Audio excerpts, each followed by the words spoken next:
Hi, everyone. My name is Greg Kaliss, and I am going to present to you on my topic, the ABA and the Rise of Hip Hop America. And I'd like to start with a series of three images. First, we have the creation of new forms of graffiti that emerged in the mid-1960s. And instead of political slogans or simple artistic representations, this graffiti celebrated individuals and groups in stylized ways. Next, we have a new form of music that emerged in the early 1970s, music that involved sampling the breaks from funk records, putting them together to form new tracks. And at house parties featuring this music, an MC would often get on the microphone, introduce the songs, and begin to rap about their life. Both of these are well-known innovations in the cultural form of hip hop. But I'd like to add a third element. Dr. J, Julius Erving, and his high-flying slam dunks in the American Basketball Association in the early 1970s, slam dunks that he invented on the fly. While scholars have written about graffiti, dance, and music as manifestations of hip-hop, they have by and large ignored sports' role in this cultural revolution. By bringing the ABA into this set of developments, we engage with a wide set of issues. We explore the presence and power of a historical African-American expressive aesthetic. We see an emergence of hip hop culture into mainstream American life, and we reframe athlete activism in the 1970s and beyond, not a time of retreat, but instead seeing this as vital challenge to dominant cultural norms. So that's where I'd like to go today. The ABA began operations in 1967 with 11 teams in cities across the country. They had to compete with the more established National Basketball Association, and so the league owners struggled to generate fan support and garner credibility, especially because they lacked a television contract. So they embraced a number of stylistic innovations, the red, white, and blue ball, a newfangled three-point shot, and they were also willing to be more creative with marketing strategies to market personalities and superstars in new and effective ways. With, as one journalist wrote, with the need to attract attention, ABA players let every kind of freak flag fly, from afros on their black players to handlebar mustaches on their white ones. And so the ABA embraced this sense of difference, and that enabled the league to provide opportunities for styles and cultures that did not conform to mainstream values. And by the 1971, you can see some of the stars who had collected in the league. Players like Julius Erving, Artis Gilmore, and Darnell Hillman. Because the league lacked elite centers on par with the NBA, teams across the league emphasized a smaller, faster-paced style of play.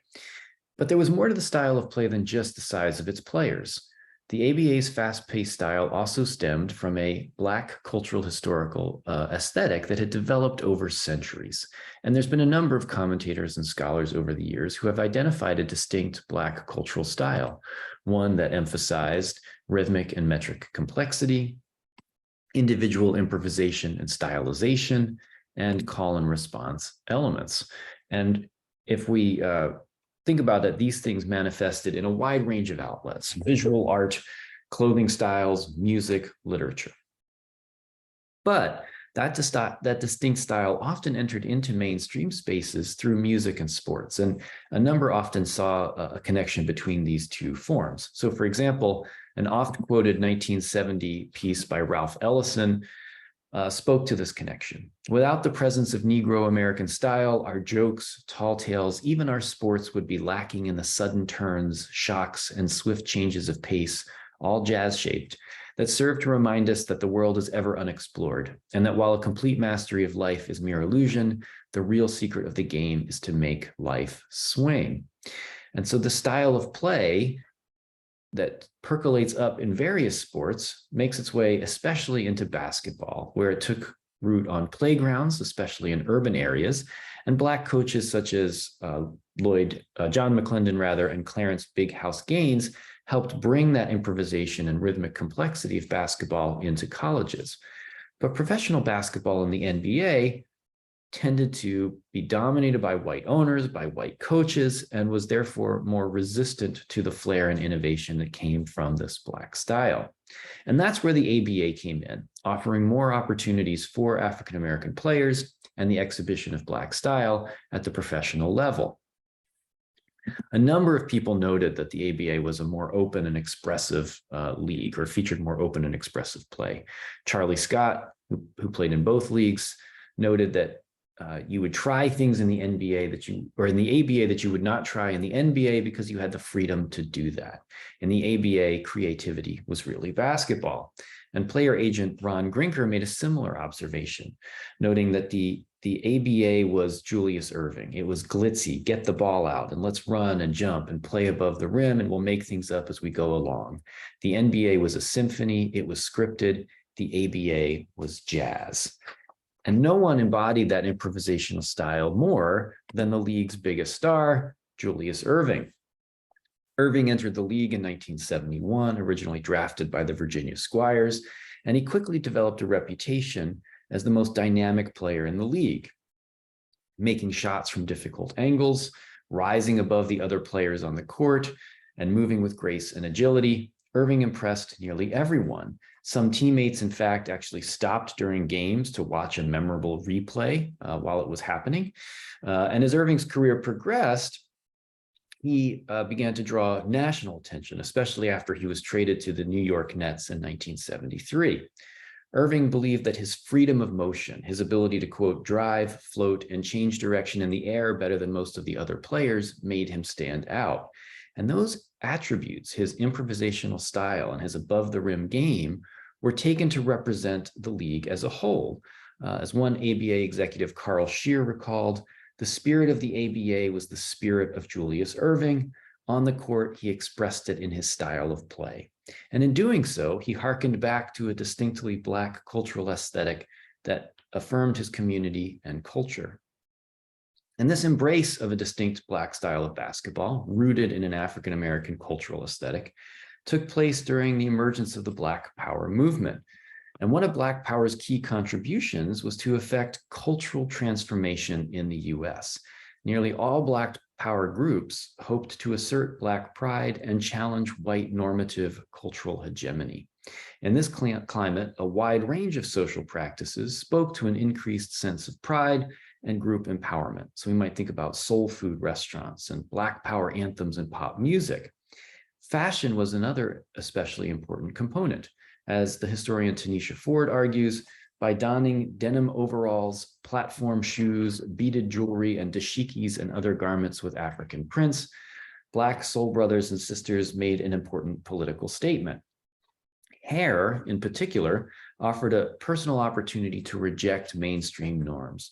Wearing the hair naturally went against the criticisms of kinky hair as nappy and unmanageable. And in this way, Black Power had easily visible impacts in the ABA. The afro for Black players was a particularly important stylistic element in the league, a reflection of Black Power's influence. Again, coming back to Charlie Scott, we all did what we wanted to do. Everybody had beards and mustaches and bell-bottom pants and loud color shirts and big afros. And not only did many Black ABA players wear their hair in afros, but there was an unofficial competition to have the largest one possible. Another player from the ABA, Snapper Jones, recalled, the bigger the afro and actually the more militant you could look, the better it was. So in addition to that, players also adopted fashion trends that rejected mainstream culture and embraced a kind of funkier and more Afrocentric aesthetic.